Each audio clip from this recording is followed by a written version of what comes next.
Welcome to today's edition of the Rush 24/7 podcast. Hi, folks. Greetings. Welcome to the EIB network and the Rush Limbaugh program. Great to have you here.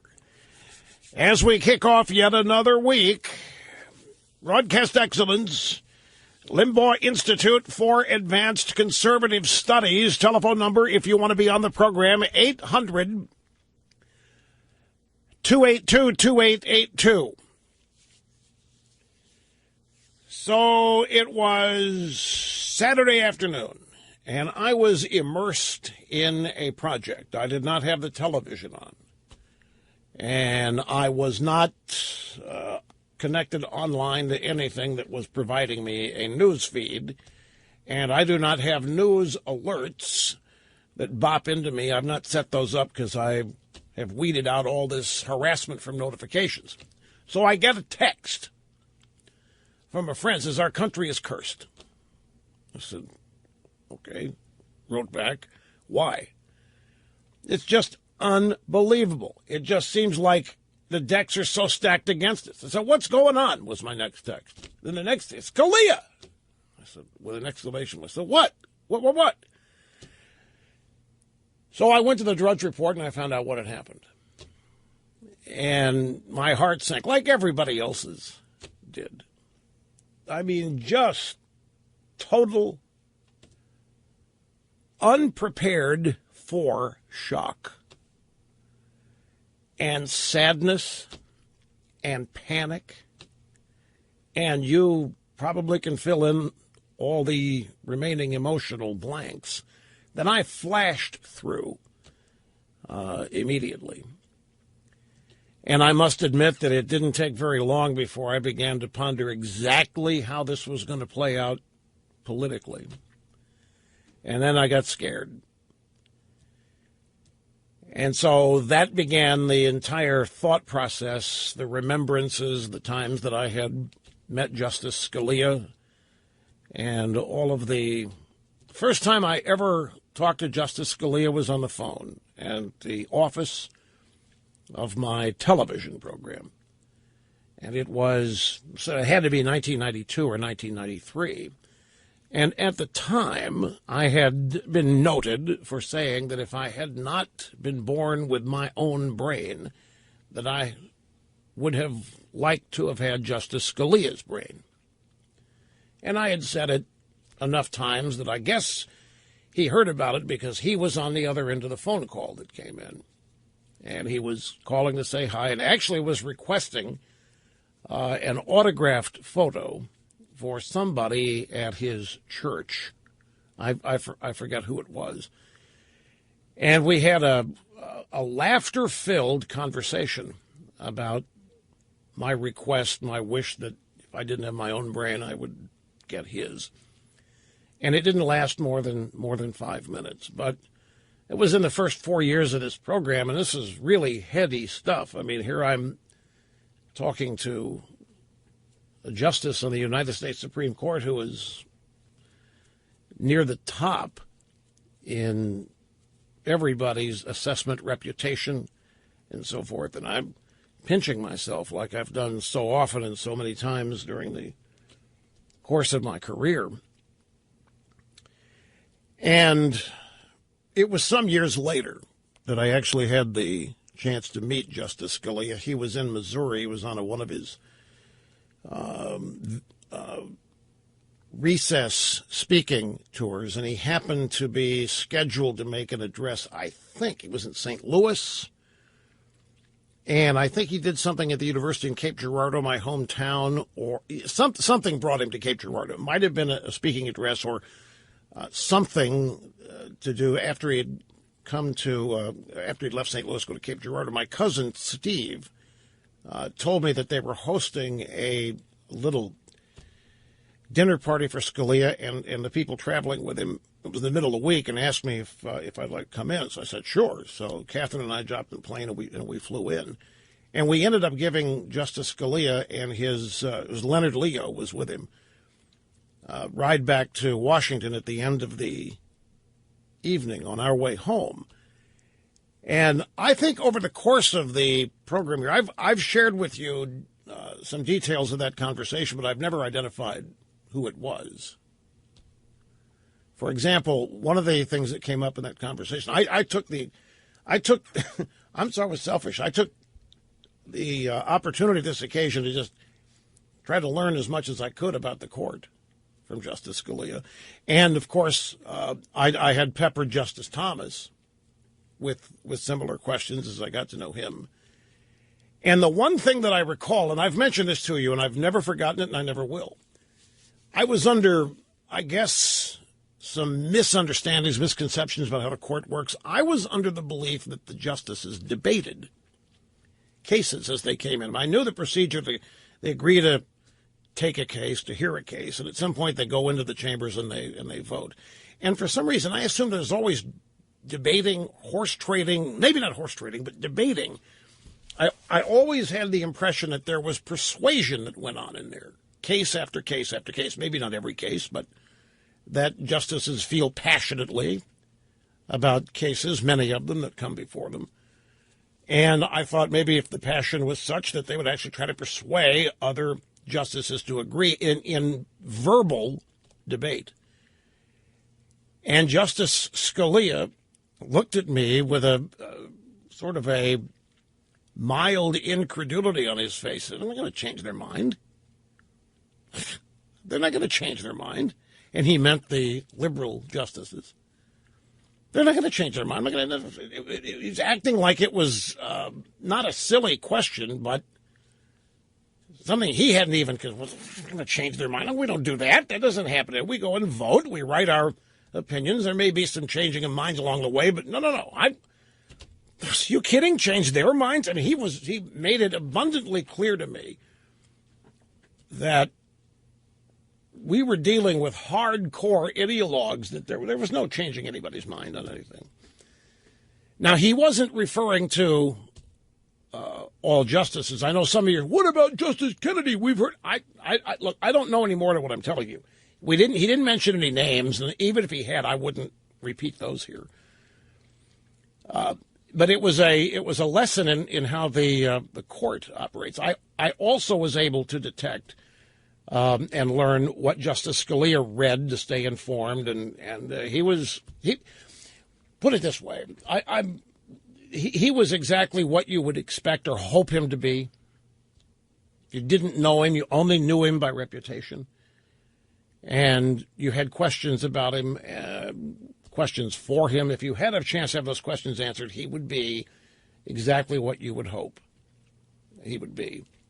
Rock solid, committed, devout, confident, humorous.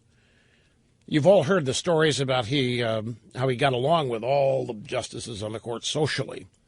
New Year's Eve with Ruth Bader Ginsburg and her late husband shared a common love and appreciation for opera.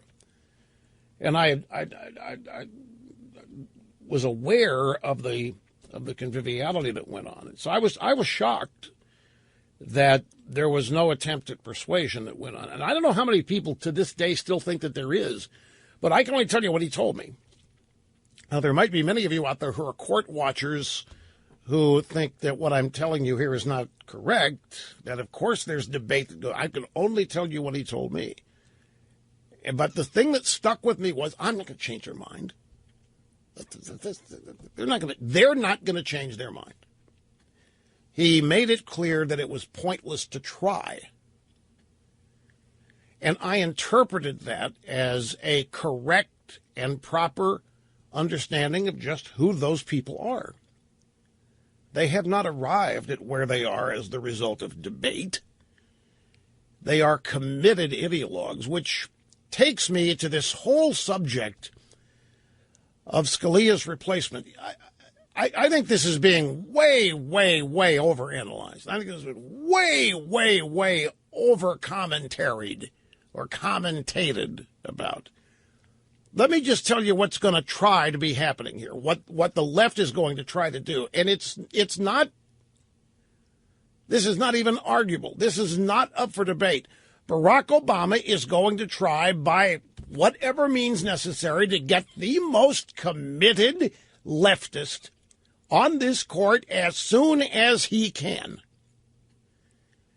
And all of this talk about the ways of maybe coming up with a compromise candidate that, Obama doesn't want to go the whole year without a justice on the court. If you go by case, there are many instances where it's actually okay and helpful in certain cases for the conservatives for there to only be 8 justices. Because when there's no court decision on a case before them, the lower court's latest ruling holds, which could be very helpful to us. For example, a couple cases in Texas. And it could be beneficial to the left as well for lower court rulings to survive, which would be the case if there isn't a 9th justice and the vote remains deadlocked at 4-4 on any particular case. The real test here, is going to be a test that we have witnessed for 6 years. And that test is going to be, will the Republicans say no to Obama? This is all it's going to come down to. Will the Republicans stop Obama? Will they try to stop Obama? All this talk about Obama trying to find somebody that may be a little bit more moderate, maybe acceptable to the Republicans, all that means is, that doesn't mean that Obama's going to water down his choice. This is it. As far as Obama is concerned, this is ball game. This is legacy. This is a generation or two, maybe, for Obama to shift the balance of the court to his way long after he has vacated the presidency. And they don't know. It's like Justice Scalia said to me, there's no changing their mind. There's no such thing as a moderate in advancing their cause. Maybe they'll label somebody a moderate just to camouflage who they really are. But they're not. Obama and the people plotting, and I guarantee you that plotting was going on within minutes of them hearing that Justice Scalia had passed away. Don't doubt that either. I saw a piece today in the, forget where it is. It's a column by somebody, it's a woman actually, PJ Media. I don't have her name in front of me right now, but just really ripping Obama for not even showing enough respect for Scalia to wear a tie when he made his comments about the passing of Justice Scalia. They had to grab him off the golf course out there, Rancho Mirage, California. And he had plenty of time to get a tie. He purposely chose not to wear one, I guess. And this column sort of excoriates him for going the casual look, which was symbolic of a lack of respect. But that's old school kind of thinking. It really, no. Of course I'm going to discuss Trump. Yeah, of course I'm going to discuss the Republican debate. Actually, I think I've got that figured out, too. I think I know what happened there. I think I know what the objective was. I think I know what the game plan was. Well, not to terrify the party. I mean, that's the end result. I don't know if that was the objective. No, just wait till you hear it, and then you can start poking holes at it. Don't start poking holes at it before I've told you what I think. I know you're going to poke holes anyway, everybody does. Just wait till I've told you what I think went on there. There's a whole bunch of things at work, and I'll tell you what it boils down to. It boils down to the fact that, here, let me just give you one caveat. George Will was on television, just said, this is it. And William Crystal has said, this is it. Trump's behavior in that debate, that's going to show up now. We are going to see Trump lose some support. They are confident that that's going to happen after Trump's performance, behavior, whatever you want to call it, however you want to characterize it on Saturday night. I'm here to tell you that if it doesn't, and I'm not going to make a prediction on that because I really don't know.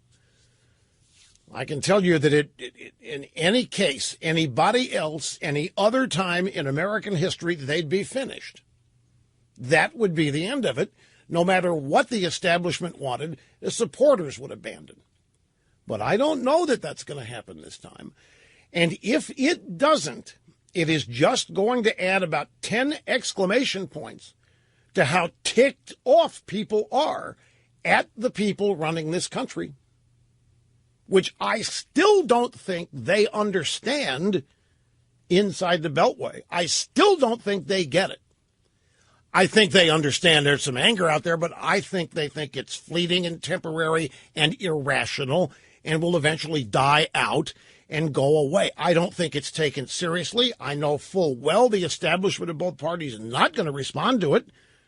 They're not going to react to it in a way that's, okay, I guess we're going to have to modify or change. They haven't reached that point yet. This is all this anger, support for Trump, as far as they're concerned, still irrational, uninformed, and so they're not going to react to it yet. And it's those people who think that this is the straw that broke the camel's back. This is the step too far. We will see. And if that doesn't happen, if Trump doesn't lose support or a significant amount of support, it's just going to mean they still don't get how angry people are. What if Trump gains support? Nobody's even thinking about that. What if his support goes up because of this? But I'm getting ahead of myself because I haven't gotten into my analysis of why it was all done. I've spoken to nobody, folks. I really haven't. I really don't do that. They call me sometimes, but I do not make an effort to reach out to people to get inside, behind-the-scenes information so that I can share it with you without actually telling you I've got it. I don't do any of that. I'm just like you. I have news sources available to me that you have to you. But in this instance, I've not talked to anybody at any campaign before that debate, and I haven't talked to anybody since that debate. And nobody has reached out to me to. Nobody has tried to talk to me about it. So the only thing that happened was that on Thursday, Chris Wallace, Thursday night, said, I got a great idea. Send me an email. I got a great idea. Why don't you come on Fox News Sunday morning and analyze the Republican? I said, man, that would be fun, but I can't. Chris, there's not enough lead time here. I've got something I can't move, and you're going live, and I can't. I need to do it in my studio for my hearing challenges and all that. So that didn't. I ran into Britt Hume on the golf course Saturday. I was just finishing my round down here. I was just finishing my round. I was in the locker room, my way out, and I hear somebody tap me on the shoulder, say, "Hi, I'm Britt Hume." I know Britt Hume. So I looked, it's Britt Hume. Hey, how you doing? And we had a little 5 or 10 minute conversation about the Haney Project. He had watched, he's a golf nut. He had watched the Haney Project and told me he'd watched every episode and asking me questions about it. And so I had to leave, and he was just heading out to play when I was coming in. But I was unable to do the Fox News Sunday show yesterday. So nobody knows yet what I think of any of this that happened. But back to oh my gosh, I've got to go. I went way long in that segment. This segment's going to be very short, and that sounds very bad, and I apologize for that, folks. I took my eye off the clock. I know how frustrating it gets to have a 1-minute segment. Let me just reiterate. We're going to get into this in detail, by the way. I'm going to share with you some of the comments that are out there. We'll discuss all the different analysis about Obama and the replacement for Justice Scalia, but it's really going to come down to the Republicans, and they're saying the right things right now. I've noticed McConnell said that the president should not make an appointment during the final year. We've got Schumer and the Democrat Party hypocrisy, where they have advocated exactly what the Republicans advocate for today, but they're acting like nobody remembers them saying it and so forth. We'll get into all of that. But McConnell did not say would. He said should. He did not say no way, ever, no how is Obama going to get nominee. He said he shouldn't. There's wiggle room there. Greetings and welcome back. It's Rush Limbaugh, the cutting edge of societal evolution. Telephone number 800-282-2882 and the email address lrushbo@eibnet.com. This is what presidential elections are all about, Supreme Court justices. This is going to add a new focus to the presidential campaign. Even though the Supreme Court nominations already are an integral part, this is going to hyper-focus it. It's going to eliminate it even more greatly. And it's the reason that that's important is because there's yet another opportunity, and there have been many of them, and this is a great opportunity for the Republican Party, once again, to contrast itself with the Democrats. Who would the Democrats pick? What kind of justices, and what does it lead to? Versus the justices that conservatives would pick. So it's going to be a big deal. Now, let's go to McConnell's statement. Senate Majority Leader Mitch McConnell on Saturday signaled there would be no vote on any appointment picked by President Obama to replace Justice Scalia, setting the stage for a dramatic political showdown in Washington that will likely result in gridlock for the remainder of the year. McConnell is not planning on bringing to the floor for a vote any nominee Obama selects to succeed Scalia, according to a Senate GOP aide. Now, what is this? What is another word for gridlock here? Another word for gridlock is government shutdown. The magic words, are they not? How many times have you heard a Republican elected official or even a member of the Republican media commentariat wring their hands and lament that we cannot have another government shutdown? We cannot be held responsible for it. If there's a government shutdown, we are going to get blamed for it, and we will lose elections. The people like their government. They want their government open and operating. They want their government cutting checks. They want their government providing benefits, unemployment, welfare, you name it. And if I've heard this once, I've heard it a gazillion times. Republicans say, we can't do this. We cannot do anything that'll shut down the government, which has always meant we can't oppose Obama. We can't stop Obama on the budget or anything else, because the Democrats then start wailing about government shutdown, and the Republicans can't deal with it. So, anticipating, and believe me here, folks, when I tell you, there is no compromise candidate. There is no meeting halfway. That's not who Obama is. It's not who the Democrats are. And a Supreme Court justice is the place. If there's one place above all where there will be no compromise, it's the Supreme Court. And a seat thereupon. There will be no compromise. Obama is going to find he's got a chance to replace a textualist originalist. He's got Antonin Scalia embodied the absolute worst of a Supreme Court justice as far as Obama and the left are concerned. Of all the so-called conservative justices, Scalia was satanic.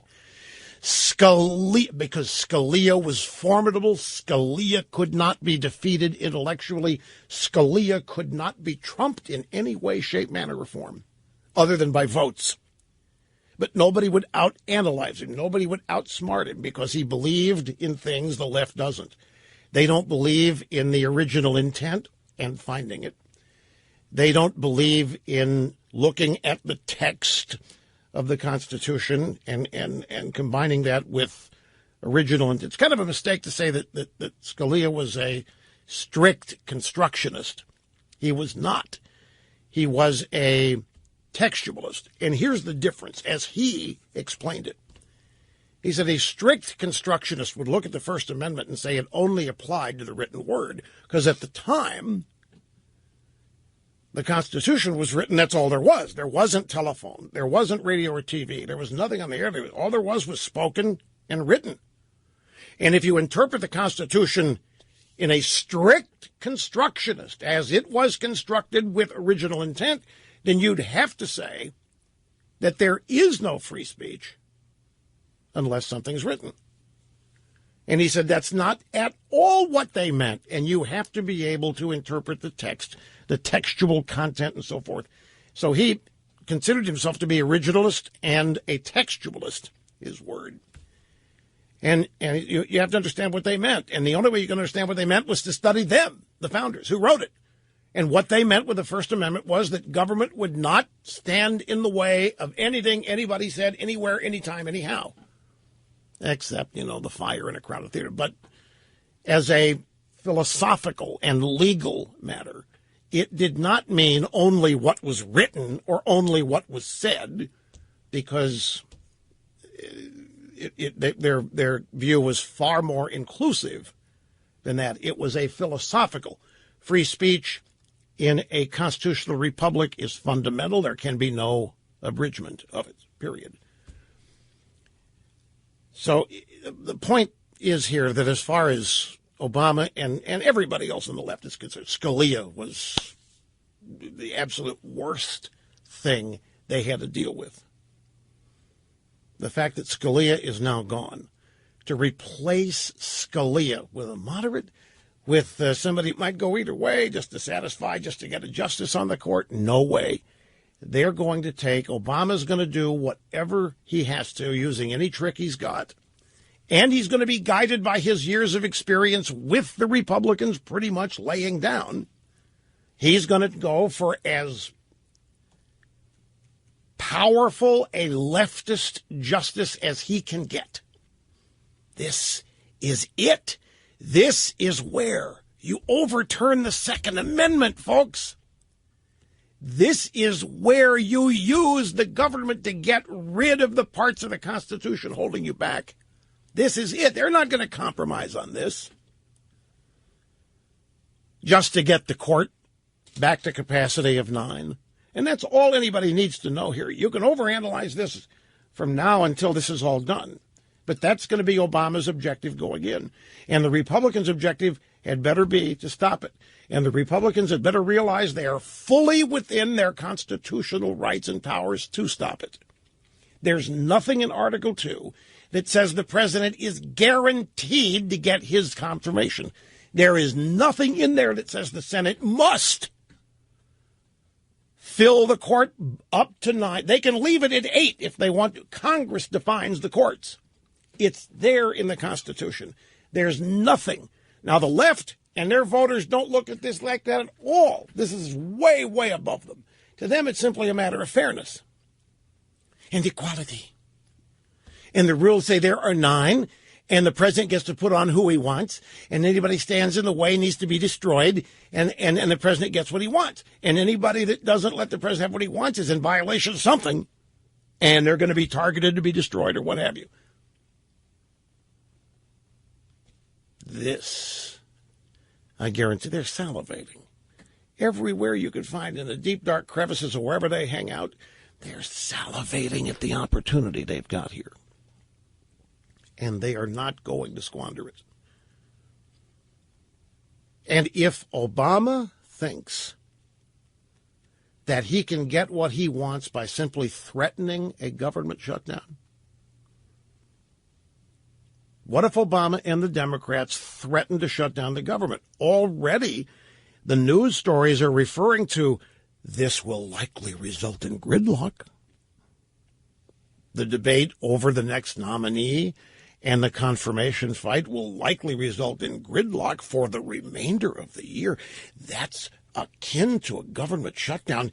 If Obama goes out and says, these Republicans are standing in the way of every aspect of my agenda, not just this court fight, but they are being obstructionists on this, and in effect, they have shut down the government. Will that cause panic to ensue? Well, it always does. I'm not predicting doom and gloom. I'm trying to alert everybody to this so that we can prepare for not falling for this.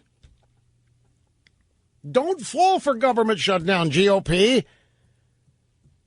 Again. And who cares if you get blamed? This is bigger than your feelings. It's bigger than whether you get blamed or not. And believe me, remember what McConnell said a week or two ago now? He said that we're not going to stop the Obama agenda before Justice Scalia passed away. So we're not going to oppose the Obama agenda because that might be problematic for our Republican presidential nominee. It might make us and the party look like we can't make Washington work. So they're not going to stop Obama. He made it plain. Does that transfer to this? Well, not according to McConnell's statement. McConnell's statement is no vote on Scalia replacement under Obama, but I need to find the exact. Thought I had it in this story, but I don't. Let me find it. It's not. I don't need to find it. He used the word should. Obama should not. Not would not. It was some people. You're over analyzing this. I don't think so. I'm just using intelligence guided by experience here, folks. Let me get some phone calls on this, because we are going to be hopscotching all over the place today, and I don't want to put too much distance in something we're talking about and calls on that subject. So we'll start in St. Petersburg, Florida with David. Great to have you on the program today, sir. Hello. Well, thank you, and mega dittos. And I would just say that this is the day that our founders planned for, when they created a checks and balances system of divided government where the Congress could say, our president has gone too far, and we do not consent to what you are doing, especially since your actions are so thoroughly and routinely unconstitutional. The citizens have elected a Senate to create that balance for this man who is off the chain. True, although just as a little side note, the Senate was not originally elected by the people. They were appointed. But that, you're right, that evolved and changed over the. But again, I'm not trying to be pessimistic with separation of powers and all that. You think it matters to Obama? This is my point, folks. None of that matters. Separation of powers? You ever heard of executive orders? Executive actions? And none of that matters. Snarley says, most he can do is a recess appointment. Nobody going when he can do a recess appointment. But he's said that he will not do a recess appointment. I don't think he's going to try. Let me tell you something, folks. Everybody is worried about down the road, like later in the year with a presidential campaign or near the end of this year.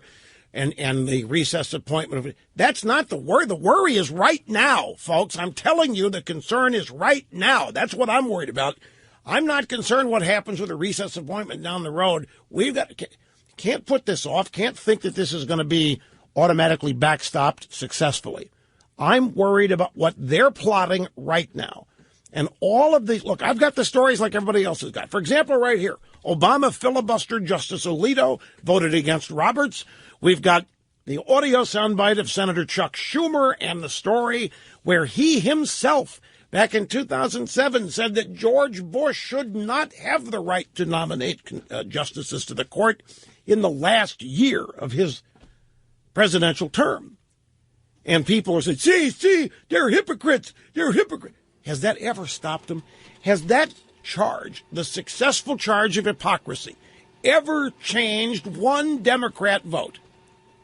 Has anybody who ever supported Bill Clinton dropped Bill or Hillary Clinton because you pointed out how hypocritical the Clintons are? It doesn't happen. It doesn't work. It's interesting, and it may have some value, but it's not going to change the way Obama goes about this. And pointing out what Chuck Schumer said back in 2007 and saying that the Democrats, to be consistent, ought to be saying that Obama shouldn't be appointing justices. Are you kidding me? These are the people that blew up the Senate and the filibuster in order to pack the D.C. circuit. They blew up years and years of Senate rules to get what they want. You think a charge of hypocrisy where everybody in the nation knows about it is going to stop them? It never has. It's never caused the Democrats to lose one voter or public support from anybody in the media. What happens when you point out hypocrisy, what generally happens is that people applaud the Democrats for how successfully they get away with it, like they applaud Clinton for how successfully he got away with lying day after day after day. So you go to Chuck Schumer, hey, Chuck, you're being a little hypocritical. You think Obama should be able to appoint a justice right here, right now. But in 2007, you said Bush shouldn't. Different circumstance, you'll say. Iraq war, massively unpopular president. The polls were in. The country hated George Bush. The country hated everything George Bush was doing. But Obama is beloved, and Obama is still loved and adored and supported and so forth. And it's not the same thing. And he'll tell you he's not being a hypocrite, that he's putting the country first. And you'll be left with, what did he just say?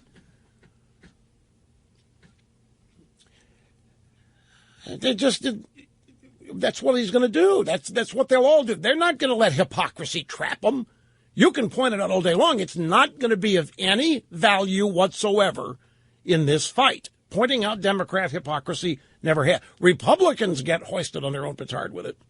That's part of the double standard. Pointing out hypocrisy on the Republicans can nail them, but not the Democrats. It's just the way it is. I'm getting a little ahead of myself here, but I came across, I was analyzing the Republican debate on Saturday night, Trump, and what I think he's doing, or what I think he was trying to do Saturday night. And if you know something, you should know this. To this day, a majority of Americans still blame today's economy on George W. Bush. The recession and the home mortgage crisis, all of that is still majority blamed on Bush. Obama does not get blamed for it. He may be criticized for ineptly dealing with it, but it isn't to this day. No aspect of this economy is his fault. And nothing in foreign policy is either because of Iraq. I don't have time to go further in analysis, but stick with me because all of this will be made clear as we unfold today's. And McConnell said this vacancy should not be filled until we have a new president. Now, maybe I'm making too much about this, but I would prefer this vacancy will not be filled. But we shall see. And greetings and welcome back. It's great to have you. Rush Limbaugh here on the cutting edge of societal evolution. The telephone number is 800-282-2882 and the email address lrushbo@eibnet.com. I'm just looking at the audio soundbite. I can't believe this. 1, 2, 3, 4, 5. You got to be kidding. 8, 9. Are you kidding me? 13 of these soundbites are about me. And some of them have to do with the debate and all that. And this is, well, we will. We're going to hear them and so forth. But these other things on the debate, I've got to figure out what I've got here that supports what I think this debate was all about. Let's get started. Oh, one quick thing. I saw a very telling comment. It's not a very, that's the wrong way to hype it. The owner of the ranch in Texas, where Justice Scalia passed away, in the interviews that he gave the media, he described that Scalia had arrived on Friday, and Scalia said that it'd been a long day and a long week and wanted to go to bed at 9 o'clock after dinner, and did. Traveling party of 35. They'd gone out, they'd hunted a little bit. Scalia did not actually get out of the truck much. He was just looking at the property. He had not actually done any hunting on the day of arrival. The owner, Mr. Poindexter, I think his name was, made it a point. He wasn't asked. When describing dinner, he made it a point to say that Scalia had not had steak. Now, that stood out for me as an illustration of how easily people are able to create mindsets. Scalia passed away. Everybody thinks natural causes equals heart attack. Oh, and the latest is that he was found with a pillow on his face or head. Now, even before that the conspiracy theorists were alive and they were multiplying at geometric proportions on Twitter and on Facebook. And you probably don't even need to hear from me what the various conspiracy theories are. I'm sure you can dream them up yourself. But this just struck me. Everybody assumes natural causes equals a heart attack. Hey, he didn't have steak. He didn't have steak. Which steak equals heart attack. See, in America today, eating steak equals heart disease. Eating steak equals high cholesterol. Just what people think. No evidence for it. People have eaten nothing but beef all their lives, have normal cholesterol, below normal triglycerides, and it ticks the doctors off, but I'm one of them. It just struck me how easy it is to create these public conceptions, which are often misconceptions. Hey, he didn't have any stake. And I don't think the guy was worried about liability. I don't think he was trying to ward off any legal action against him. He believes, like everybody else does, like aspects of global warming or aspects of diet or whatever, that something you eat can kill you. Yeah, Scalia had steak the night before he died. Well, probably had peas last week or maybe a month before. We go through this argument like we have. Everybody who has ever eaten carrots is either dead or will be dead. What percentage of people do you think have eaten carrots have been in automobile accidents? It's very, very high. Or will be involved in an automobile accident. You can play games with this stuff. It just struck me at how easy it is to make people believe wives' tales.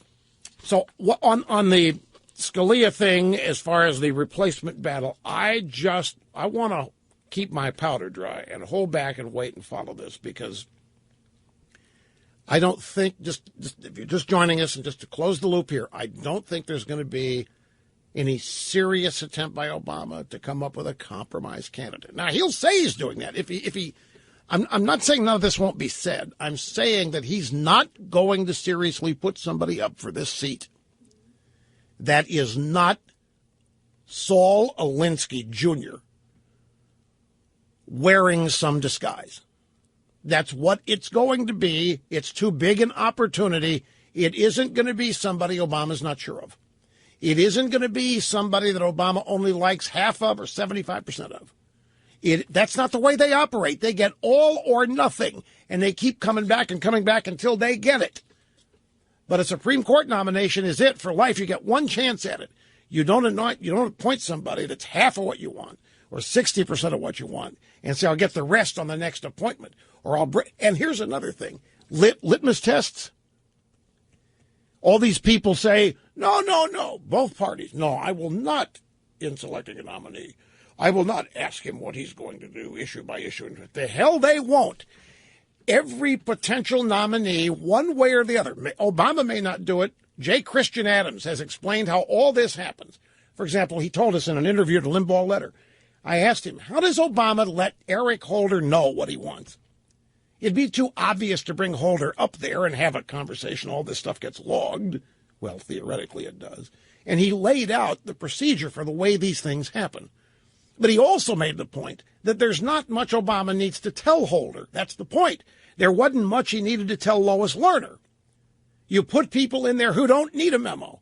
You put people in there who don't need instructions. You put people in there who are going to do what you want because that's who they are. And it's going to be the same thing here. And they're not going to go for 60 or 70% of it. And they will ask whoever it is, abortion comes up, what are you going to do? Gun control comes up, what are you going to do? It may not be direct, and they may not even have to do that because they already know. If the nominee is already sitting on some circuit district appellate court somewhere else. So they already know. But don't believe this, that there isn't a litmus test. Bernie Sanders even admitted that there would be. You know what I learned about Bernie Sanders? He didn't earn a paycheck till age 40.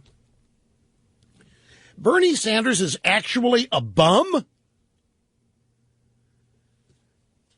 Bernie Sanders, here it is, it's in the Investor's Business Daily editorial. Bernie Sanders, the bum who wants your money.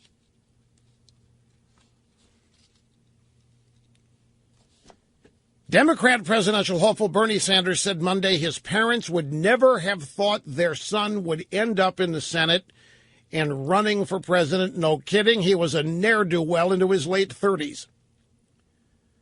It's certainly something I don't think they ever believed would have happened, said the unabashed socialist during CNN's Democrat Town Hall Forum. He explained his family couldn't imagine his success because my brother and I and Mom and Dad, we grew up in a 3.5-room rent-controlled apartment in Brooklyn. We never had a whole lot of money. But he said it wasn't as bad, or IBD says it wasn't as bad as he says. His family managed to send him to the University of Chicago.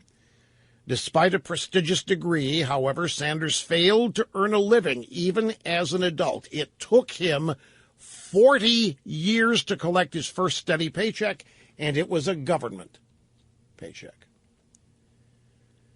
Sanders told Vermont Public TV in 1985, I never had any money in my life. after settling into his first real job as mayor of Burlington.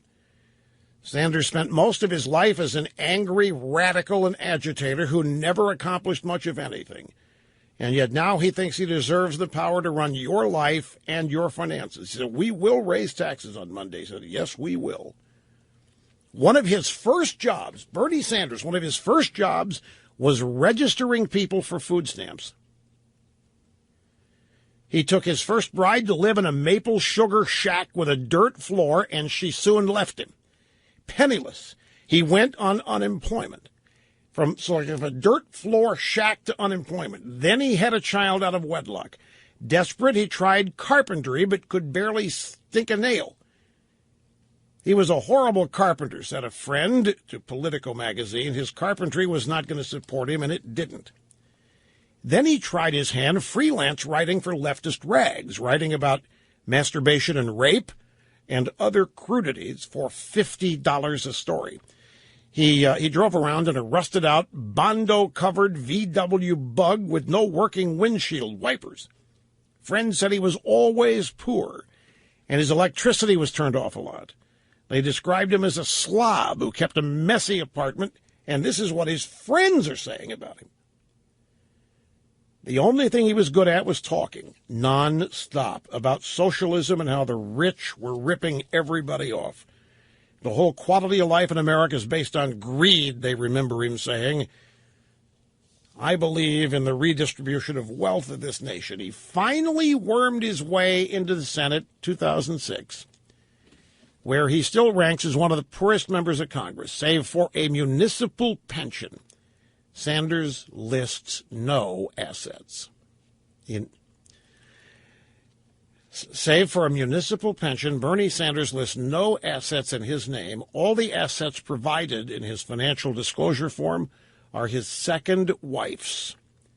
He does, however, have $65,000, or at least as much as $65,000 in credit card debt. And his first job was a government paycheck, 40 years. It's a bomb. Investor's Business Daily. Dirt floor shack. And his wife, amazingly, strangely, left him. I mean, that's kind of cruel, right? Anyway, there's your... And then Victor Davis Hanson's out with a piece today. Actually, two devastating pieces on Hillary today. Pat Caddell on Hillary Clinton's email scandal, claiming it is worse than Watergate. He says this is the greatest scandal in the history of the U.S. They all ought to be indicted. This is worse than Watergate. Details coming up. In addition, Victor Davis Hanson, writing at PJ Media, Hillary Clinton's dead end campaign. He is writing that for a number of the email scandal and Bill Clinton surfacing now, he thinks it's incredible. And he's right about this. The Democrat Party, when it comes to women's issues, has really broadened the scope of what now constitutes sexism. I mean, it's a much broader scope than it was even back in the 90s. Now you don't even have to have a rape on a college campus, and they can write a story about a rape epidemic on college campus, and everybody believes it. But point is that and Hillary has been part of the feminist movement that has expanded this scope of what can now be called sexual harassment and so forth, and to have her husband, who's the king of that hill, now enter the fray publicly for her.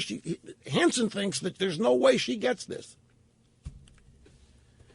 But again, Victor Davis Hanson is writing from the sensibilities of 10 or 20 years ago. And I think it's, all bets are off. What used to doom people, what used to be public shame, what used to ruin careers or really damage them doesn't seem to as much today for a whole host of reasons. Now, let's move on to the Republican debate on Saturday night.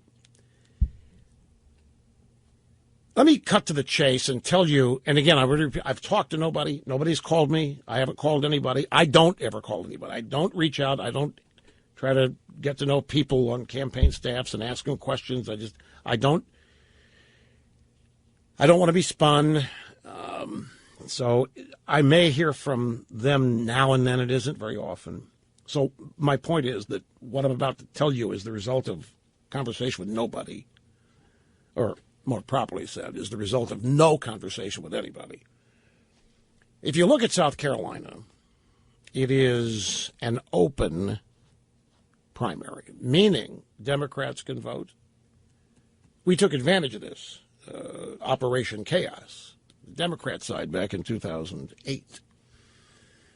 Democrats can vote, independents can vote, and the things that Trump said and did Saturday night came out of nowhere. They didn't make any sense. Here we are in a Republican primary, and Donald Trump, out of the blue, starts blaming the Bush family for 9/11, for knowing that the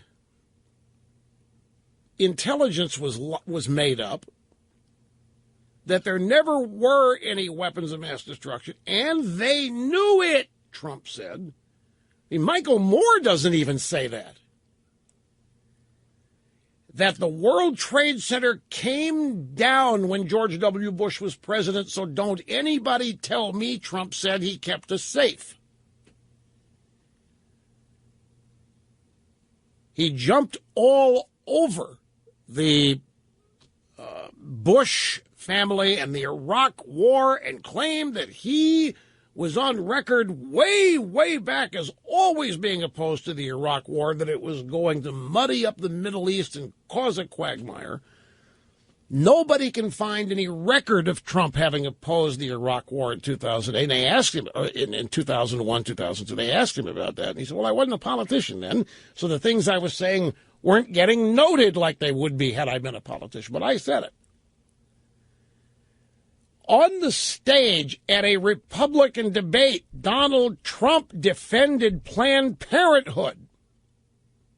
Not the abortion stuff, he said, but the fact that they do great things for women's health. Folks, there were a number of occasions where Donald Trump sounded like the Daily Cause blog, where Donald Trump sounded like Democrat Underground, sounded like any average host on MSNBC. And I said, now, to myself, I said, wait a minute. What's going on? Trump is not, I don't care what any of you think, he's not stupid. He has political advisors. He has a lot of people who are conservatives who are there to tell him where the boundaries are. And he crossed those boundaries on Saturday. I don't know how many people in his circle knew where he was going Saturday night, if he was going to go there and how far. But on a Republican debate stage, defending Planned Parenthood in language used by the left, going after George W. Bush and Jeb Bush and the entire Bush family, for the most part, using the terminology of Democrats. Now, there's the clock again. People think that Trump was out of control, that he had emotional incontinence that night. You like that term? Emotional incontinence. Lost control, was out of control. Well, maybe, but I still think there was a strategy going into this. I'll explain when we get back. Okay, short version. I think Trump strategically was making a move on independents and Democrats in South Carolina since it's open. And I think that he wants to wrap this up ASAP. I think he wants a blow him out, going away win in South Carolina. I think he just wants to wrap this up. I think he thinks he can. I think the audience booing him ticked him off. It's been happening the last three debates. The donors have gotten a majority of the tickets. I don't recall a Republican debate with or any Republican debate with the amount of booing that I heard on Saturday night. I just don't. I can remember debates with very little applause, but not outright booing. And it wasn't just Trump. It was Cruz as well. The establishment was in. The establishment was trying to rig these debates as they are seen on TV. The establishment was trying to humiliate and embarrass Ted Cruz and Trump. And I think it really ticked Trump off and may have been, I'm wild guessing here, may have been one of the reasons why he was a victim of emotional incontinence. I'm sorry again, folks. I went long in the first segment. I habitually do this, makes this segment short. I know that's bad. I apologize. We'll be back soon, though. Right, grab soundbite 21. And let's grab number 20, 21, 22. Anyway, greetings, welcome back, folks. Rush Limbaugh, the EIB network. So, Trump, literally with Democrat lingo, liberal Democrat lingo in the debate, on Planned Parenthood, on the Iraq War, on 9/11, on weapons of mass destruction. Never before has he said it, but never before have we had an open primary yet. This is an open primary. Democrats and independents can cross and vote. If there's something else going on here, that Trump lost control and who he really is surfaced, then it was going to happen at some point, and it happened on Saturday night, if that's what really happened. If this was strategic, as I have described, coupled with, I don't think that you can overestimate how angry. Did you see, by the way, this moderate, John Dickerson, you can't get more Democrat operative. This guy's George Stephanopoulos without the job at the Clinton War Room. John Dickerson is the son of a drive-by media person. He has lived in Washington his whole life. He grew up in Washington. That is all he knows. He is a Democrat Party hack. He's liberal through and through. Did you see when he was asking at the first of the debate, when he's going through a series of questions with Ted Cruz, and started correcting Cruz, and did you see the stare that Ted Cruz was a millimeter away from launching on this guy and kept it back. He did not do it. But this guy went Candy Crowley on him. This guy went Candy Crowley on Cruz, the way Candy Crowley did on Romney. And it was about statistics and so forth about certain things. And this guy said, I just want to make sure you're factually correct. And this guy cannot hold an intellectual candle to Ted Cruz. Ted Cruz says what he means what he says, likes saying what he says, and is right about it, is a great debater, and is not taken off his game. And this is like the fourth debate in a row I've read where Cruz really didn't stand out. Cruz didn't do. Ted Cruz remains the guy that continues to climb in the polls. Ted Cruz is the guy who continues to outperform the polls.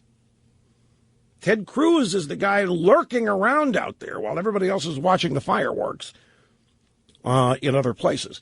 But the Republican National Committee stacking that audience with people who were there to disrupt a debate taking place within their own party. And it wasn't the first time, but it was the loudest. This was the most obvious that the audience was stacked. And Trump made the point again, he couldn't get any tickets for his people. He got a maximum of 20 or 24. Cruz couldn't get any tickets. These guys are in there cheering Jeb, cheering the guy with 3 or 4 points in the polls, cheering Rubio, cheering John Kasich. Don't get me started on that. Oh, let me tell you, that was you talk. Oh, no, I didn't. You talk about. Well, no. What positives? Yeah, let's all be. No, that's yeah. The old Rodney King. Can't we all just get along here? You know, if that kind of stuff worked, I mean, this is the exact. It's no different. I'm the guy who can cross the aisle. I'm the guy who work with Democrats. That's like saying I'm the guy that can talk Obama out of his judicial nominee and nominate somebody that we approve of. I'm the BS. Nobody's going to talk Obama out of being a radical president and putting a radical judge on the court. Nobody's going to talk him out of it with behavior and being nice and all this other malarkey. Now, I don't know if the booing finally got to Trump, but it looked like it did to me. It looked like he was getting ticked off. He didn't even have to say anything. Just open his mouth, a couple syllables, and here came the boos. And it did appear to distract him off the point that he was getting ready to make. A number of times, I don't remember specific points. And they did the same thing to Cruz. I've never seen anything like that I can recall watching intra-party debates. I've never seen it on the Democrat side. I mean, I've heard a smattering of boos in it, but I've not seen the whole audience stacked for the express purpose. And it was done specifically to make it look like no Republicans in on TV, like no Republicans like Trump. They didn't tell you the audience was a bunch of donors. They didn't tell you the audience was a bunch of people that support amnesty. They didn't tell us going in the audience was a bunch of people that are basically rhinos. No, the audience was supposed to assume that in South Carolina, the Republican Party hates Trump. That's what they were trying to create, and he knew it. And they did it to Cruz as well. Now, I want you to listen to George Will. This was on Fox News Sunday yesterday with Chris Wallace, who said, George, what's your reaction to the debate, to Trump's apparent search and destroy mission against Jeb Bush and George W. Bush? The proverbial straw that broke the camel's back didn't break the camel's back. It was the critical mass, the accumulation of straws. Last night, I think he may have passed the frontier. The man who has supported partial birth abortion and gun control and eminent domain and all the rest, last night adopted the most vicious line of the hard left in this country: Bush lied, people died. I think that if there is such a thing as a critical mass, he's approaching it. So, not necessarily saying that it's happened yet, but we're closer now to people abandoning Trump is what he's talking about. It's getting harder and harder, in his view, for supporters of Trump to stay with him. It's getting harder and harder for Trump supporters to defend Trump. It's getting harder and harder for people to stay with him. And while they might publicly say, if people know they're already Trump supporters, say they continue to be, they might in private not support Trump when we get to the election on Saturday. Trump is continuing to hit Ted Cruz. I just had the latest soundbite thrown my way, and I know I put it, grab number 26. This is what tells me that it might be much closer in South Carolina. We don't have a lot of polling data out of South Carolina. I don't think we have a valid post-debate poll yet, do we? We don't. We have pre-debate polls where Trump was skyrocketing way ahead of everybody. I haven't seen a post-debate poll yet.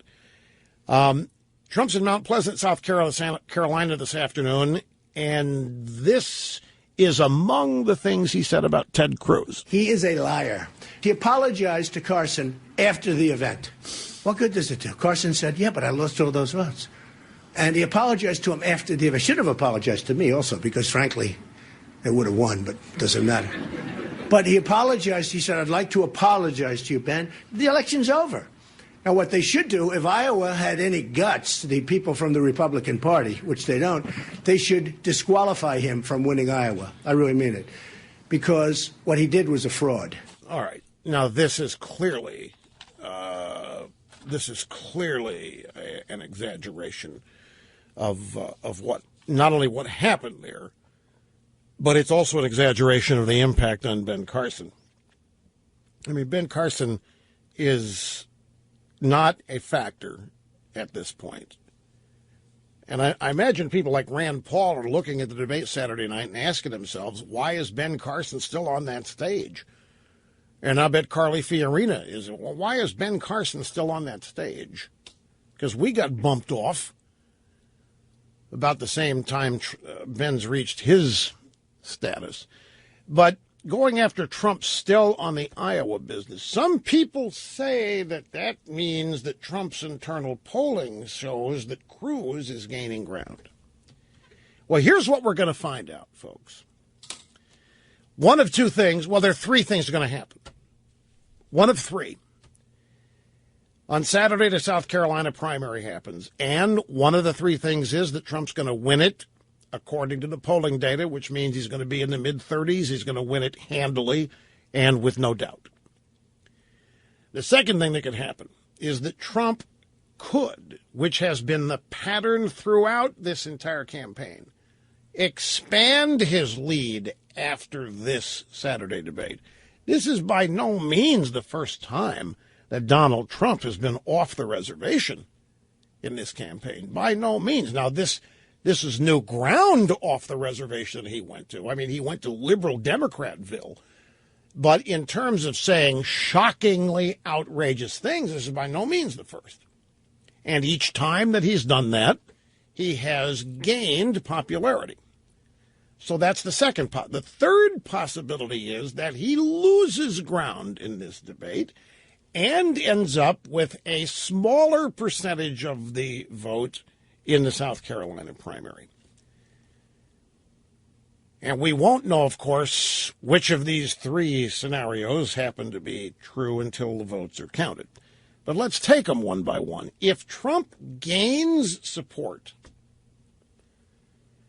there is only one conclusion that there's two, actually. But let's stick with the solid conclusion you could draw is that the anger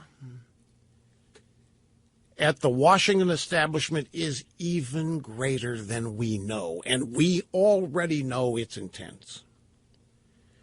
We already know that the disgust and the lack of respect and the total loss of confidence in the Republican Party in Washington is deep. But if Trump gains support after this, it will mean that that degree of disgust, lack of respect, and intense anger is greater than anyone knows. And people want the people in Washington to know it. It'll also be interesting to see how many Democrats actually cross, if any do, and vote for Trump.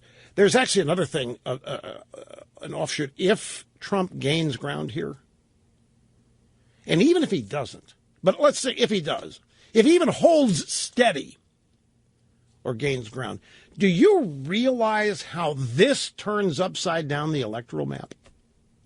The electoral map right now, whoever the Democrat nominee is, goes in with 200 electoral votes automatically. You give New York, you give them California, you give them Wisconsin and Michigan, you give them Pennsylvania. And it's possible that Trump could turn that upside down. It's possible that if Trump gets the nomination, that New York could be in play. I mean, it's unlikely. Pennsylvania could be in play. Wisconsin could be in play. Michigan could be in play. If any of these things happen, do you realize what happens to the Democrat coalition? If any of these states, which are automatically deadlocked blue, end up going Republican for Trump, and even if before the election the polling indicates that this is happening, and I think that there are a lot of people who think this could happen anyway, regardless what happens Saturday night, that the electoral map could be blown, because the anger at Washington is palpable on both sides. And it could well be that there are some Democrats and independents out there fed up with Hillary, don't like Bernie, and Trump comes out, says some of the things he says, and it doesn't take much, and maybe some of them go in for him. Who knows? I think this is part of Trump's strategy, actually. We'll see if it pays off. If he loses ground, then that changes the dynamic. That means there's going to be more volcanic eruptions down the road like we haven't seen yet. There is new polling data after South Carolina. Well, yeah, Trump up by 22, but is that up or down from where he was in the same poll before South Carolina? Okay, well, fine. Trump's up by 22 after the debate, but we don't know what he was before the debate, but still up 22 in a CBS poll. Is that CBS YouGov? Okay. I don't know that that's new. That might be a poll Sunday, but I don't know that it has the debate results in it. Anyway, I got to take a break again, folks. Your phone calls are coming next, so hang in there. And we're back. To the phones we go on the EIB network. Shane in West Palm Beach, Florida. Great to have you with us, sir. Hello. Hey, Rush. I wanted to tell you why I don't think Trump's going to lose any support over this at all. And it's two reasons. Number one, the establishment turned their back on the working people of this country a long time ago. And when you turn your back on somebody, don't expect them to come to your defense when you're attacked. Okay, now I understand that. Wait. This we got to get specific here. Trump went after a revered Republican, we assume revered, and in South Carolina, George W. Bush has an 80% approval rating still. He went after George W. Bush on the Iraq War, on weapons of mass destruction, accused him of lying about the WMD and knowing about it, accused him of blowing up the Middle East and creating ISIS because of the Iraq War, went after Jeb Bush for being related to him.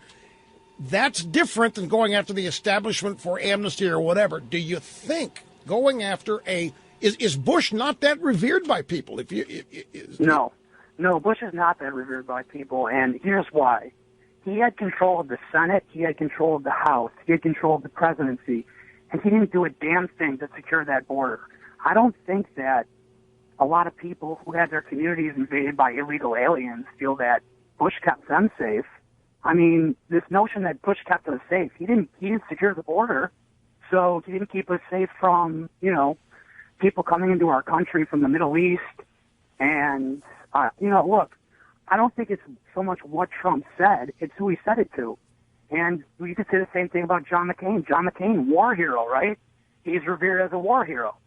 Right, but John McCain turned his back on the people of this country, and I think that John McCain and the Bushes would much rather be revered by the New York media than the majority of this country. And I think that Donald Trump is the opposite. I think Donald Trump would rather be liked by a majority of the American people than the New York media or the Washington establishment. So it's not so much what he said or what he attacked him for, it's who he attacked. And he attacked Bush, who I don't think is that revered. A big reason why, I think, is the same reason people don't like Jeb, illegal immigration. Okay. That's a deep issue. There's no question that they don't get it in the establishment on this immigrant. They don't get it. And the donors who are in there booing on Saturday night. Don't discount that in people cutting Trump some slack in this. I'm telling you, they don't get the disconnect. I've never seen it this way. They don't, no matter how much they think they do, they still don't. Shane, I appreciate the call. We will continue in mere moment. This afternoon in South Carolina, Trump just said the RNC better get its act together because, I signed a pledge, but the pledge isn't being honored by them. As far as I'm concerned, they're in default of their pledge. He's talking about the booing and all that they are setting up the debates. And greetings and welcome back, my friends. Great to have you here. Rush Limbaugh at a frenetic pace. The energy is palpable here behind the golden EIB microphones. Events are happening as rapidly as we can keep up with them, but they can't outpace us, folks, because we are on top of everything. We're in the cutting edge of societal evolution. Not only do you find out what's going on out there by being here, you find out what to think about it and what other people are thinking about it. Don't doubt me. Snurdly staring at me with his mouth wide open. 800-282, totally dazzled in there. Are you? 800-282-2882 if you want to be on the program. Listen to Ronald Brownstein here on CNN today. Chris Cuomo said, I want your thoughts, Ron, on Trump's attack on George W. Bush. In this debate, Trump was as kind of unbound as we have seen him in any debate. He was as intemperate, unpresidential, belligerent, and iconoclastic in denouncing Bush in language usually heard from Democrats. If he can hold his piece of the coalition after this, it is really an indication of how deep that connection is, how difficult it is to shake it. He really pushed the boundaries of acceptability for a Republican. If he holds it after this, I think that's going to be a big statement. Right, but it's... The statement if he holds his people after this, the statement will be just how livid Republican voters are at the Washington establishment. Now, come on, Rush, everybody knows that. I'm not sure that the establishment yet has an accurate idea of how deep this resentment is. And here's another thing. The more they learn it, the more they resolve to say, screw you. It used to be, and it's not that long ago, I go back in 2002 and give you an example of this. When the voters rejected a party, the party tried, at any rate, to tell voters they were going to change, and they heard, we hear you, we understand. There's none of that anymore. Voters don't vote the way the party wants. The party says, screw you. And they dig their heels in, and Democrats especially. But I think the Republican establishment, over amnesty and a couple other things, if Trump gains support here, it's not just about the solid nature of Trump's support.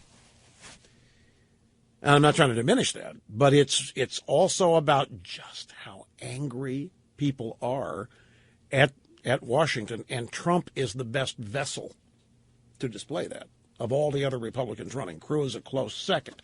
Now, grab somebody 26 again. Something else could be going on, however. Here is Trump again this afternoon, Mount Pleasant, South Carolina. He is a liar. He apologized to Carson after the event. What good does it do? Carson said, yeah, but I lost all those votes. And he apologized to him after the event. Should have apologized to me also, because frankly, they would have won, but it doesn't matter. But he apologized. He said, I'd like to apologize to you, Ben. The election's over. Now, what they should do, if Iowa had any guts, the people from the Republican Party, which they don't, they should disqualify him from winning Iowa. I really mean it. Because what he did was a fraud. Now, what is this really all about? That's about Cruz. Why? Why still be going after Cruz? It's just Saturday night you go after George W. Bush, which Trump has walked back a little bit. I should point that out. He has walked back a tad, his criticism of Bush, but he has not walked back his criticism of Cruz on this Ben Carson business at all. Well, the more I think about it, folks, I am more convinced that what Trump did Saturday night was a politically strategic thing. And that was to go after the fringe leftists in South Carolina who can cross over and vote in the Republican primary. Now, why would Trump want to do that? He's running in a Republican primary. Why would he want, other than, broadening the base or what have you? But I don't think that's what Trump's thinking. What's he doing? I think one of two things. He either wants to smoke the field here. He just wants this over. He wants such a sweeping, domineering win Saturday that it sends the signal this is over. Or something else is happening. And the something else that's happening is something that you won't know about it, because if it is happening, the media isn't going to want to tell you. Conservative or liberal media isn't going to want to tell you. And that could be that Ted Cruz is gaining ground. And with Trump continuing to focus on Cruz, it tells me that maybe this is indeed happening out. I mean, still going after Cruz on this supposed fraud that happened with Ben Carson. The effort there, obviously, the purpose of that is to delegitimize Cruz as a candidate in the eyes of voters. There's no question that that's what Trump's appealing to here. But why? Why worry about Cruz after you go after George W. Bush and Iraq and weapons of mass destruction and 9/11 and all that, then to circle back to Cruz still? Well, I have this story here from the Daily Beast, not the Daily Caller. That's Chatsworth Oswald Jr.'s site. The Daily Beast is a hard left site. The secret army stumping for Ted Cruz is the headline here. And the point this story makes is that Ted Cruz keeps outperforming his polling, and he's getting no press on it. In fact, I challenge you, like I did, go read any of the standard operating procedure analysis of the Saturday night debate of Cruz. I don't care who it is. I'm not calling names here. Just go anywhere you want in conservative media that has an establishment bent, and you will read Rubio made people forget his slip-ups in the previous debate. Trump did whatever he did. And they talk about Carson. And when they get to Ted Cruz, they say Cruz mostly turned in a solid but unnoticeable performance yet again. Ted Cruz didn't stand out on Wednesday, Saturday night. Ted Cruz had an off night. Ted Cruz never, ever is Cruz credited for being the great debater that he is. Rubio was chided for blowing his chance by that constant repetition to Christie's questioning. But then the focus Saturday night, after people stopped talking about Trump, they went to Rubio and they said, and this was on Fox and CNN and the other places, yeah, we're all wondering here if Marco Rubio could make people forget that horrible performance in New Hampshire, and we think, Joe, that he did. Well, thank you, Ted. Appreciate your analysis. What do you think, Jane? Yeah, I'd have to agree with you. I think Marco was so damn strong tonight, he actually did make people forget. And what do you think of Ted Cruz? Well, he was there tonight. But here we have the Daily Beast secret army stumping for Ted Cruz. Cruz keeps outperforming his polling. He's getting very little credit or press for it. It's very much under the radar. And of all places for it to be noticed here, a left-wing website. I'll give you a pull quote as an example. South Carolina politicos describe it as an effective, relentless operation. This is Cruz and his PACs. And it has some of Cruz's opponents feeling a little jittery. An operative for a rival campaign, unnamed, said, I'll be very shocked, honestly, if Ted Cruz doesn't win South Carolina. Trump is led by double digits in all the recent South Carolina polls, but some are skeptical that his lead is really that commanding, and they point to the different ground games, particularly Cruz's and others, as evidence for their doubt. The Keep the Promise PAC, their staff explained that the group has been door-knocking across the state in a few targeted regions and counties since last November. In early January, those door-knockers started focusing on persuasion, identifying likely Republican primary voters who favor an evangelical Christian candidate, knocking on their doors and having conversations aimed at persuading them to back Cruz.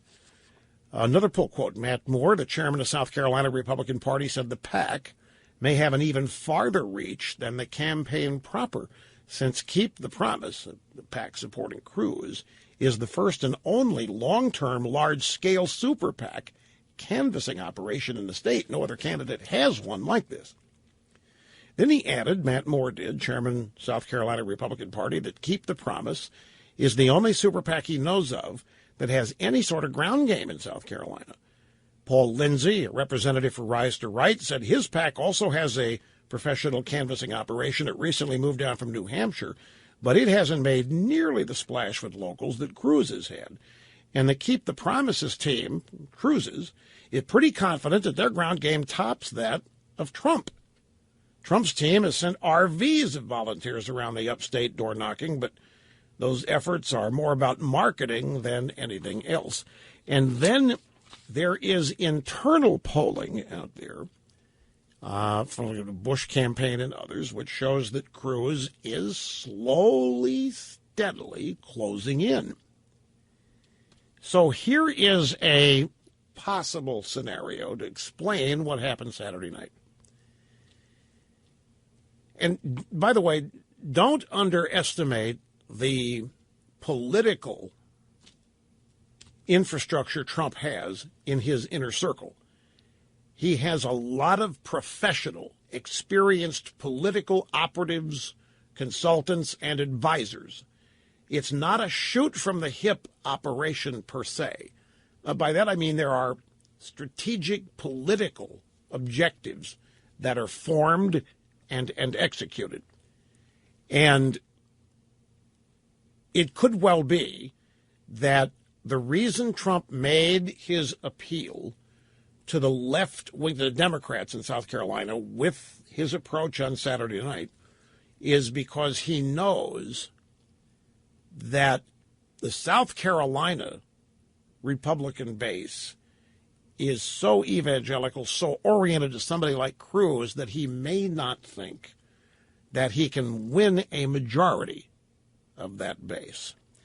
And so to offset that, he has made his appeal via his statement Saturday night to these Democrats and independents who can cross over. I don't have any doubt that that's what he did. Now, the why, that's up for grabs. We don't know. I mean, well, we know that he's trying to attract them, and we know that he wants them.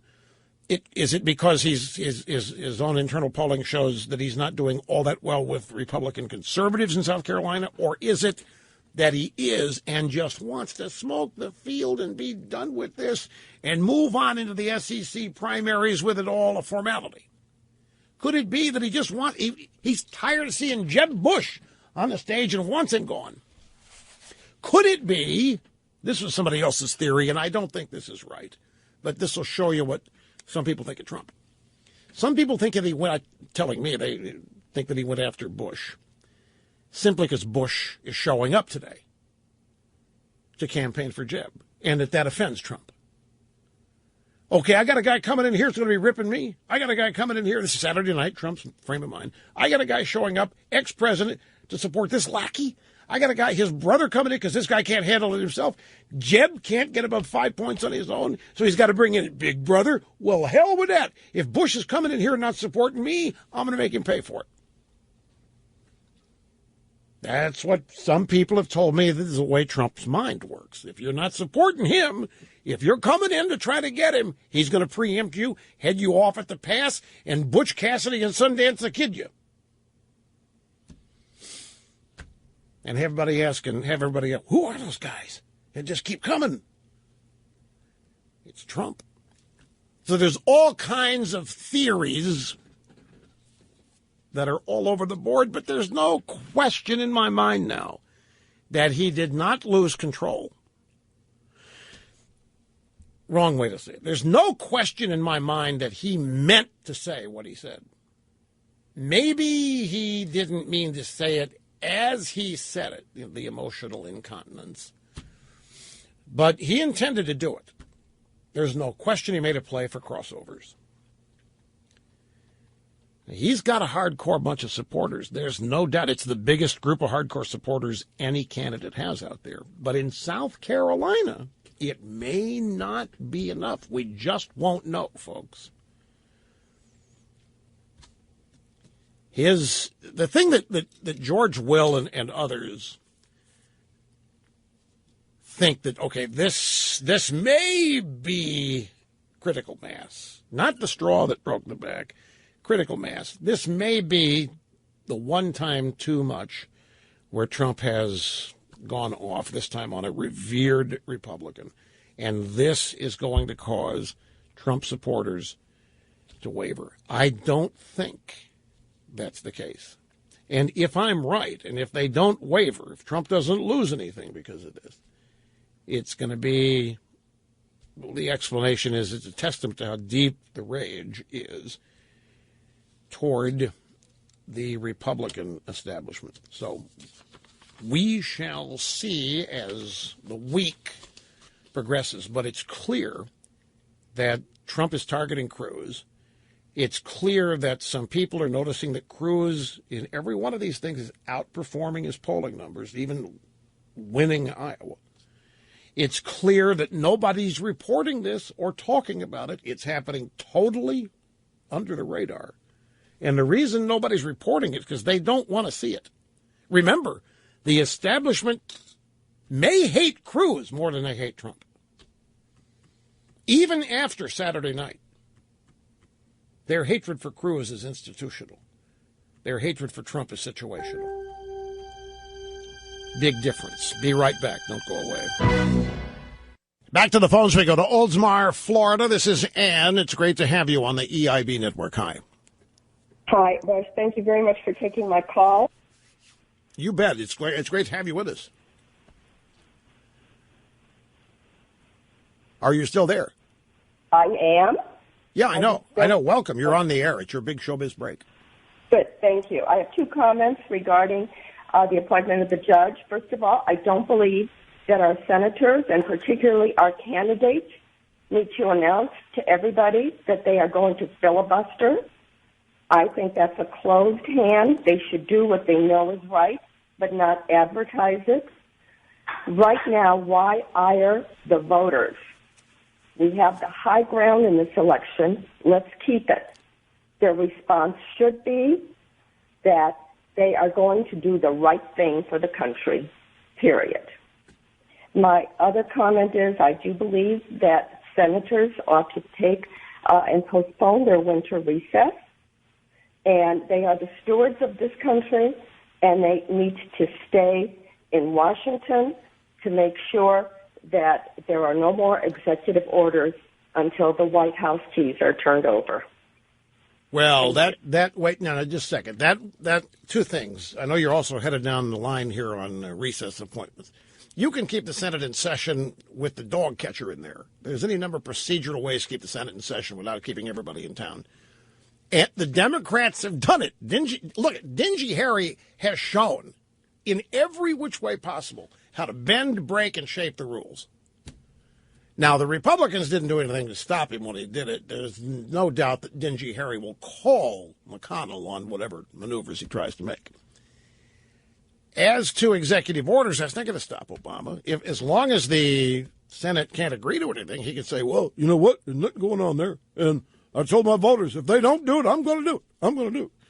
Why should he not?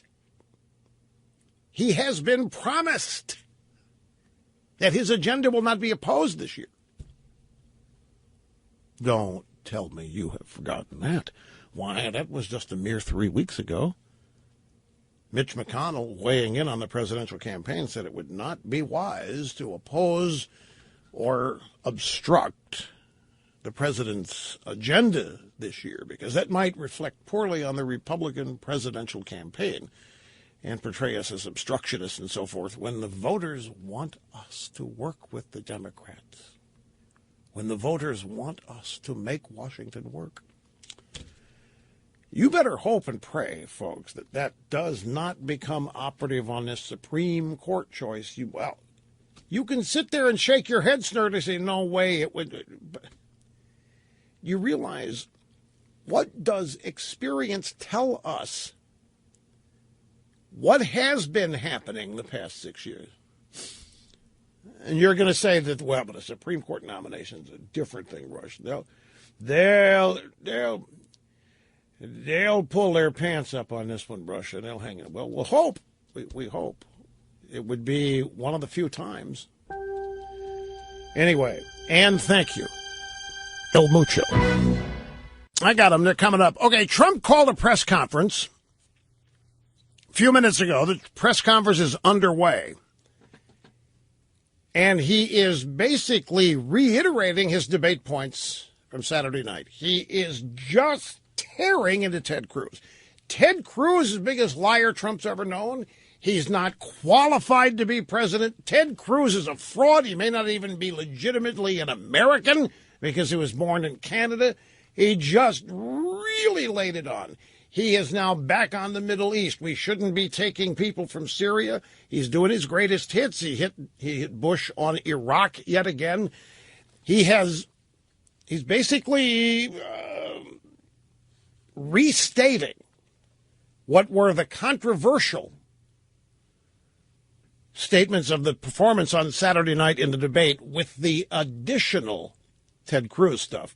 That tells me, and my highly tuned antenna, that Cruz is moving, that there is internal polling data somewhere that somebody has that shows Cruz moving up. Now, the right scoop has a story that internal Bush polling is showing this.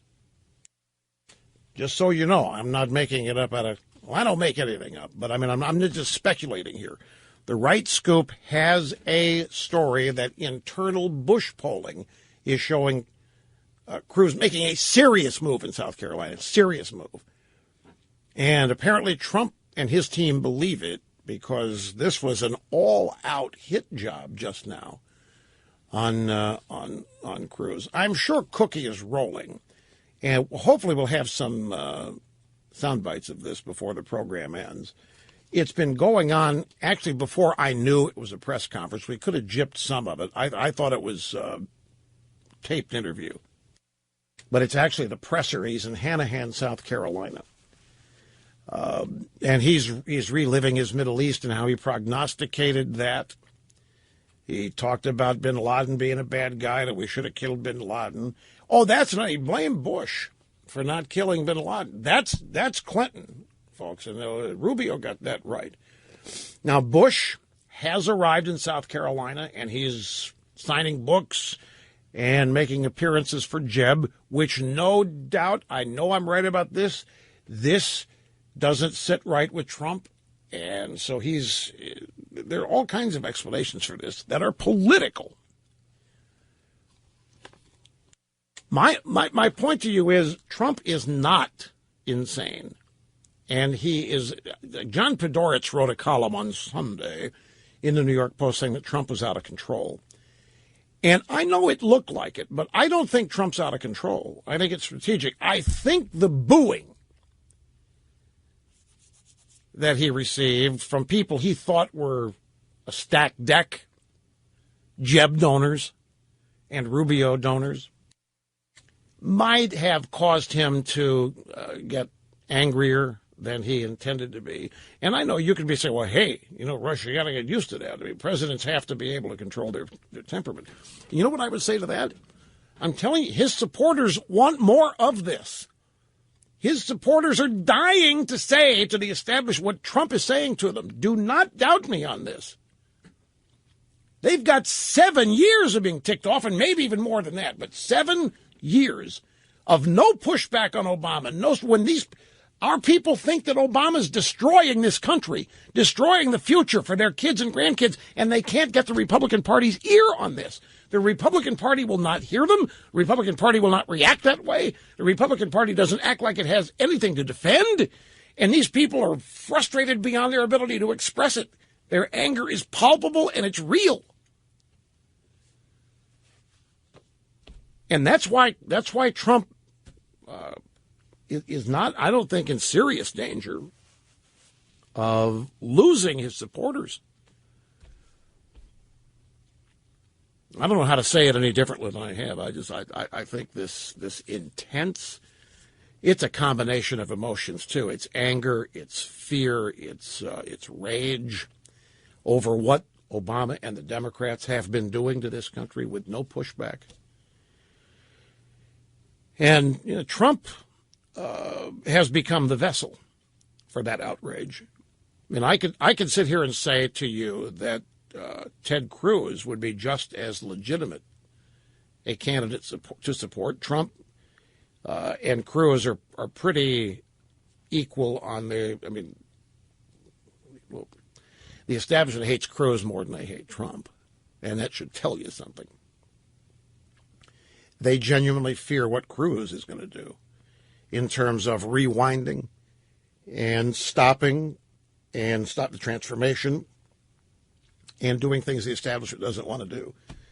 So it's a fascinating thing to watch go on here, because I've never seen a Republican candidate make this direct and broad appeal to Democrats by really ripping into what is assumed to be a revered former Republican president, George W. Bush. And in South Carolina, he is. Now, I mentioned earlier that half of the sound bites today are about me. Despite all that's happened over the weekend, half of these things are about me.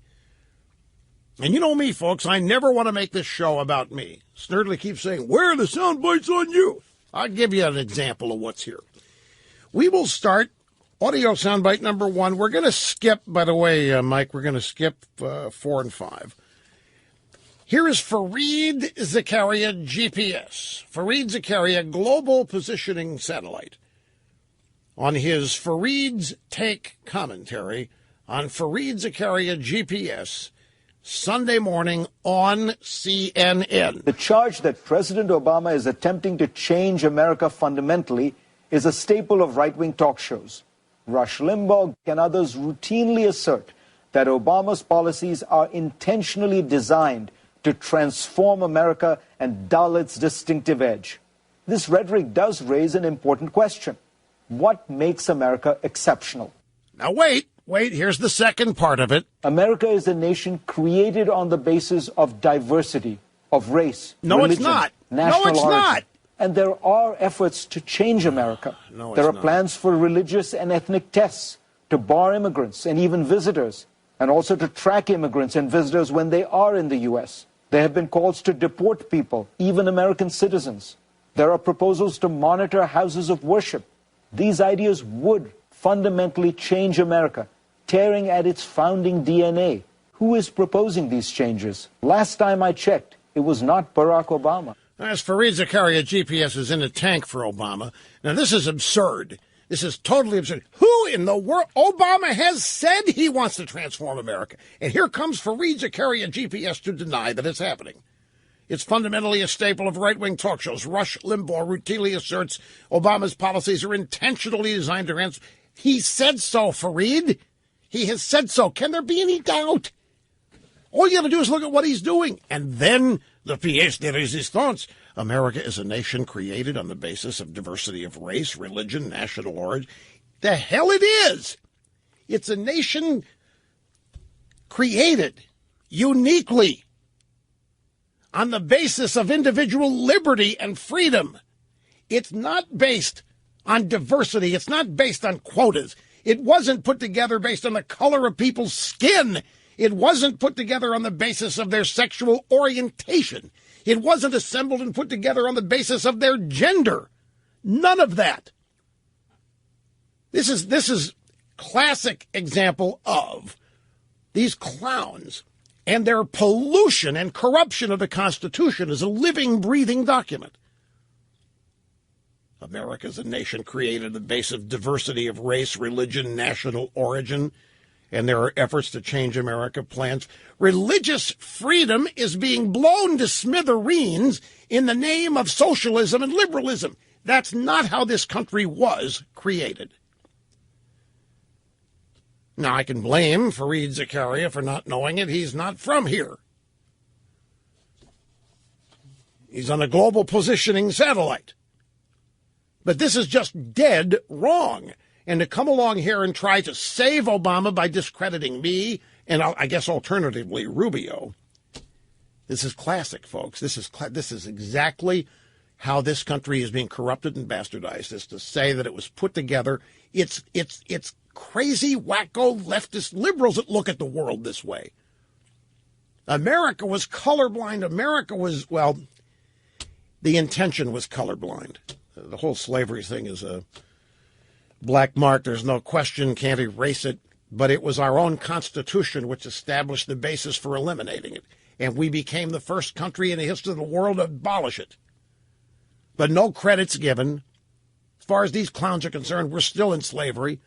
And it's not just blacks that are in slavery. Women are in slavery. Gays are enslaved. LGBT people are enslaved. That's what they believe. And then the Constitution and the country was assembled so that they wouldn't be slaves. And their objective here is to free everybody from the stupid shackles they live in when nobody's in shackles. Moving on. Jacob Weisberg at Slate.com was on C-SPAN's Book TV Saturday night. And they played a talk by him. He's got a book called Ronald Reagan, the American President Series, the 40th President, 81 to 89. If you really want to get a sense of how Reagan thought, these transcripts of his radio commentaries from the late 70s are the most interesting thing. And they're really good, and they're written out in longhand with very few scratch-outs. And they're good. They're cogent. They're somewhat different. They're pretty far out there sometimes, but they were original and interesting, and it has that quality, a little bit the Rush Limbaugh quality. You may violently disagree with it, but it's kind of compelling. You kind of want to keep listening or keep reading. There you have it. So the Reagan commentaries, my station where I worked at in the 60s played those Reagan commentaries. I remember them. So now I'll take that. I mean, I've been lumped in there with the commentaries were Limbaugh-like, Limbaugh quality. I would say that it's kind of it's the other way around. I am Reagan-like. Brief timeout. Frank Luntz also agrees with me on the Ted Cruz Office Space ad. That's coming up and more, so sit tight. Don't go.